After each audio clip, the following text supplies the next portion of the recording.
Hop, assalomu alaykum hammaga.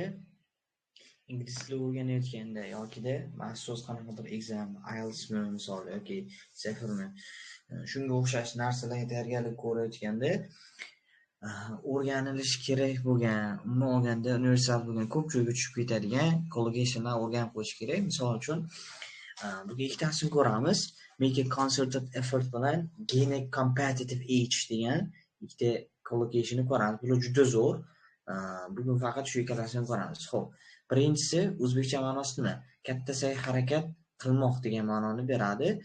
Xo'p, buni misolni ko'rsak, we need to make a concerted effort to address climate change. Biz deyapti, o'sha iqlim muammolarini hal qilish uchun katta sa'y-harakat qilishimiz kerak deyapti. Ya'ni iqlim muammosini yo'q qilish uchun, kamaytirish uchun degan ma'noda. Xo'p, ikkinchisi gain a competitive edge degani raqobatda ustunlikka erishmoq. Ya'ni qanaqadir raqobat bor, o'sha narsada siz yutib chiqishingiz. Xo'p, misolda ko'rsak, learning new skills can help you gain a competitive edge in the job market. In the job market degani ish bozorida.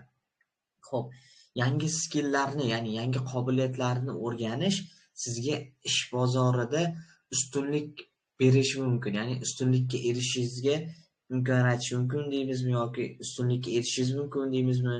Ya'ni yangi narsalar o'rganish orqali. Xuddi shunaqa ma'noda gap chiqadi.